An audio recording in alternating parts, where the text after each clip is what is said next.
প্রতি মাসের ১ তারিখে বাজারটা করতে পারলে আমার কাছে মনে হয় যেন একটা স্বস্তি ফিল হয়। কারণ প্রতি মাসে যখন বাজারটা আমি একদম টার্গেট করে ফেলি, তখন মনে হয় যেন যে আমার একটা মাসের বাজার করেছি না, তো আমি একটা বছরের বাজার কমপ্লিট করেছি।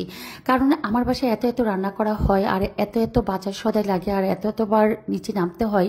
যদি আমি মাসের বাজারটা মাসিকভাবে না করে ফেলতাম, তাহলে আমাকে না কতই কষ্ট করতে হতো। তো আমি যেমন কষ্ট পেতাম, আমার কাছে বা যারা আছে সহযোগীরা তারাও কষ্ট পেত। বারবার বাজারটা প্রতি মাসের করার পরও আমি এতবার মাঝে মাঝে এক একবার এক এক কিছু শর্ট পরে এতবার নিচে পাঠানো লাগে বলে বোঝাতে পারবো না। প্রতিদিন যে কাঁচা বাজারটা আমার করা হয়, প্রতিদিন সকালবেলা ঘুম থেকে উঠে বাজার সদাইটার জন্য আমার মনে পড়ে যে আজকে মাছ মাংস রান্না করার পাশাপাশি কি তরকারি রান্না করব, কি শাক রান্না করব, বা কি ভাজি করব। এই জিনিসটার জন্য আমাকে যে কতবার চিন্তা করে আবার কতবার নিচে পাঠাতে হয়, আর কতবার যে ছেলেটা উঠতে হয়, একমাত্র আমি জানি, আর যারা আমরা বাসায় আছি তারা বুঝি। আসলে এই জন্য আমি প্রতি মাসের প্রথম দিন যে বাজার সদাইটা করে ফেলি, তাতে করে আমার কাছে মনে হয় যেন আমি একটা যুদ্ধ থেকে পেরে ওঠা একটা সৈনিকের মতো মনে হয়। যে না, আমার কাছে মনে হয় যেন আমি যুদ্ধ বা এভারেস্ট জয় করেছি, যে মাসিক বাজারটা কমপ্লিট করার পর কাজ থেকে বড় একটা কাজ থেকে উদ্ধার হয়ে গেলাম। তো অনেকে আমার বাজার সদা নিয়ে অনেকে অনেক প্রশ্ন করেন বা অনেক কমেন্টস করেন। আমি অনেক কমেন্টসের রিপ্লাইও, এবং আজকে ওই কথা আমি বলতেও চাই না, কারণ অনেক আপুরা আমাকে কমেন্টস করেন, আপু প্লিজ আপনি কারা কি বললো সেটা জানার বিষয় নয়, আমরা আপনাকে দেখতেছি আপনি কেন বাজারটা করতেছেন।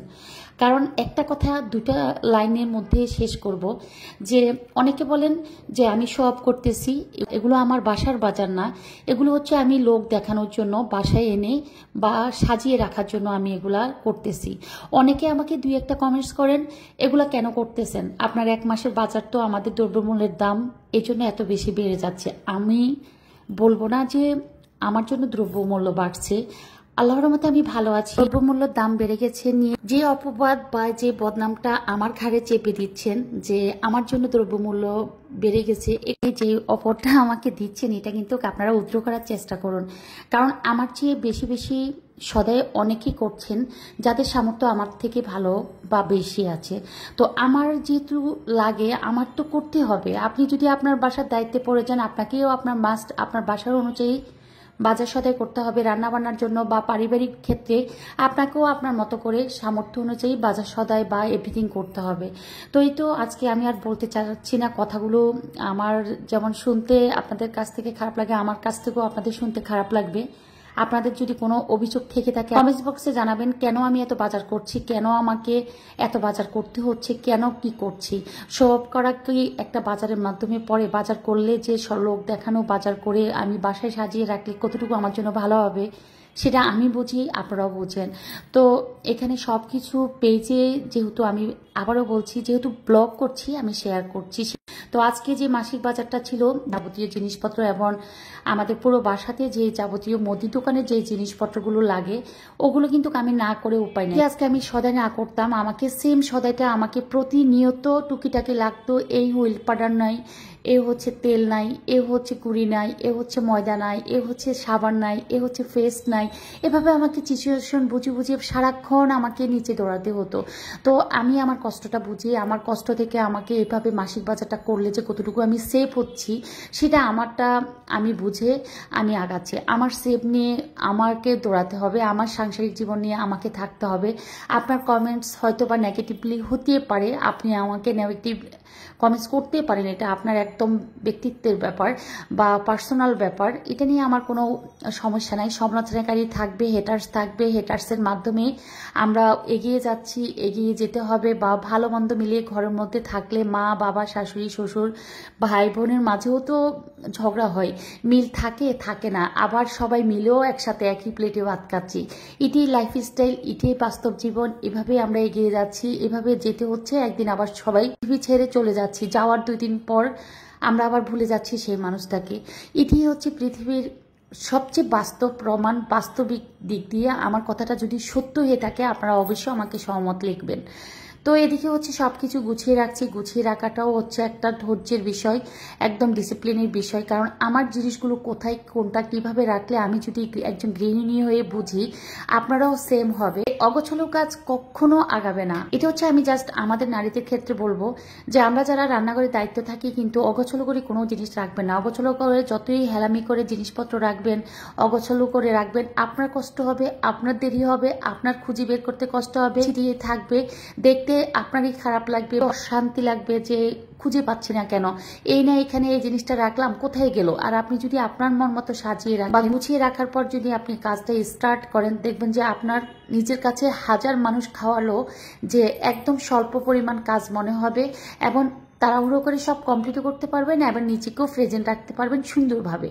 প্রতিবারের মতো প্রতি মাসে যে বাজারটা করি, আজও সেম বাজারটা করার পর হচ্ছে আমি দেখিয়ে দিচ্ছিলাম কোথায় কি রাখলে আমার চোখের সামনে থাকবে, ওদের চোখের সামনে থাকবে, বা কোন জিনিসটা সবচেয়ে বেশি প্রয়োজন ওই জিনিসটা একদম হাতের কাছে রাখা। যে দৈনিক দুধ চা করা লাগে, তো দুধ চা, চাপাতি, মসুরের ডাল বা হচ্ছে যেগুলো একদম বেশি প্রয়োজন সেগুলো হচ্ছে হাতের কাছে রেখে, আর হচ্ছে প্রতিটা জিনিস হচ্ছে একটু দূরে রেখেছি, যেটা হচ্ছে হয়তো বা মাসে হঠাৎ করে লাগতে পারে, মেহমান আসলে লাগতে পারে, ওই ধরনের জিনিসপত্রগুলো আমি আমার মতো করে সেট আপ করে রেখেছি।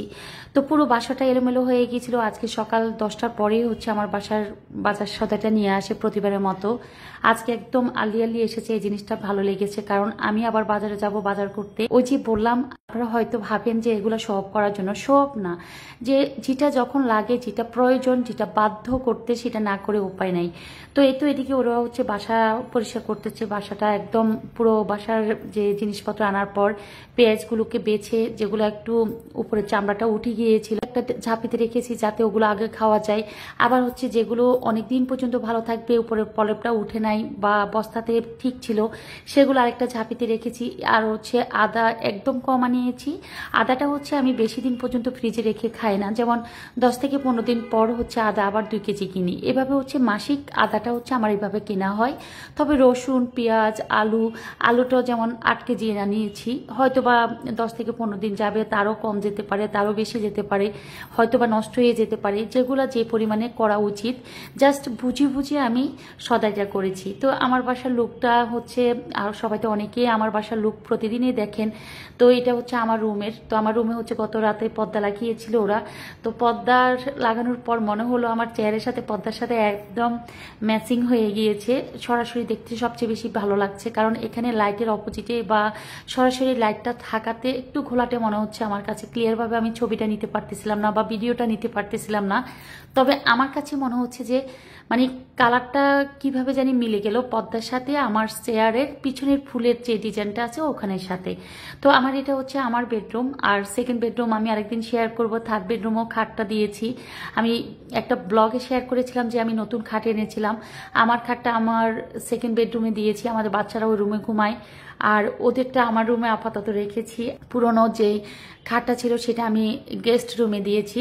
তো আমার রুম আর সেকেন্ড বেডরুম এবং থার্ড বেডরুম তিনটাতে মোটামুটি এখন খাট আছে। অনেকে আমাকে প্রশ্ন করেছিলেন, আপু আপনার বাসার খাট নেই কেন, সামনের রুমে কেন খাট দিচ্ছেন না, মেহমান আসলে কিভাবে ঘুমায় ওরা। আসলে ফ্লোরিং করা হয়েছিল, আসলে এতটা ব্যস্ত ছিলাম আর এতটা দৌড়াদৌড়ির মাঝে কয়েকটা মাস গিয়েছিল। তো কোনো প্রকারে কোনো ডিজাইন বা হচ্ছে কোনো মিস্ত্রি ডেকে কোনো অর্ডারও দিতে পারতেছিলাম না বা নিজেরাও বেরোতে পারতেছিলাম না। সবকিছু মিলিয়ে মোটামুটি আলহামদুলিল্লাহ 3 রুমে এখন খাট আছে। যাই হোক না কেন, তো সামনের রুমের খাটটা আমি চেঞ্জ করে নতুন খাট দিব, তখন আমি আপনাদের সাথে শেয়ার করব। তো সবার ক্ষেত্রে বলছি, কেউ আমার কথায় আসলে মনোকষ্ট পাবেন না। মানে অনেকে বলেন যে আপু এত বাজারের সাথে কেন করেছেন, আপু বা ভাইয়া যে দেখেন না কেন আমার ব্লগটা, যে প্রান্তে থেকে দেখেন না কেন, যতটুকু লাগে, যতটুকু লাগার প্রয়োজন অতটুকুর বাইরে বাজার সদাইটা আমাকে মাস্ট করতে হয়। তো বাসায় সবকিছু ওরা গোছাচ্ছিল, ওদেরকে সবকিছু বুঝিয়ে দিয়ে আমি আবার বাসার নিচে আসলাম। আমার বাসার নিচেই হচ্ছে একদম রাস্তার পাশে হচ্ছে এভাবে মাছের দোকান বসে, মানে 3-4টা মাছের দোকান বা এভাবে ডালাতে করে বসে, পথের মধ্যে যে মাছটা বসা হয়। তো কই মাছ কিনেছিলাম আমি 2 কেজি। আর বাসায় হচ্ছে ইলিশ মাছ আর মহিষের মাংস খেতে খেতে সবার অবস্থা একদম বাজে, মানে কেউ খেতে চায় না রান্না করলে। তো সেই জন্য পাঙ্গাস মাছটা তো চাষের এটা বুঝে যাচ্ছে। কই মাছ 2 কেজি কিনে আবার হচ্ছে কাটতে দিয়েছি। ওনারা হচ্ছে মাছটা কেটে দিলে আমি হচ্ছে বাসায় যাব। তো এই তো মাছটা কাটা কমপ্লিট। যাওয়ার পথে জাম পেলাম, জাম কিনে নিলাম। ভেবেছিলাম ঈদের পরে এসে আর জাম পাবো না, কারণ ঈদের আগেও তেমন একটা সময় পাইনি। 2-1 কেজি কিনেছিলাম, খেয়েছিলাম, খারাপ লাগেনি। তো ঈদের পরে এসে পাবো, এটা হচ্ছে ভাগ্য। তো জাম কিনে নিলাম, নিয়ে বাসায় আসবো, কারণ জামগুলো আমি এখানে আজকে 2 কেজি জাম কিনেছি। কারণ জামগুলো দেখতে মনে হয়েছিল যে ভালো খারাপ মিলিয়ে জাম, তারপরও সিজন শেষ হয়ে যাচ্ছে, কিনে নিলাম। তো বাসায় চলে আসলাম, আসার আগে হচ্ছে লিখনকে আবার বাজারে পাঠিয়েছিলাম মোরগ কেনার জন্য। তো ওরা হচ্ছে মোরগ আর সবজি কিনেছিল, তরকারি কিনেছিল, সবকিছু মিলিয়ে আজকে ব্লগটা এখানে শেষ করলাম। তো সবাই অনেক বেশি ভালো থাকবেন, সুস্থ থাকবেন। আল্লাহ হাফেজ।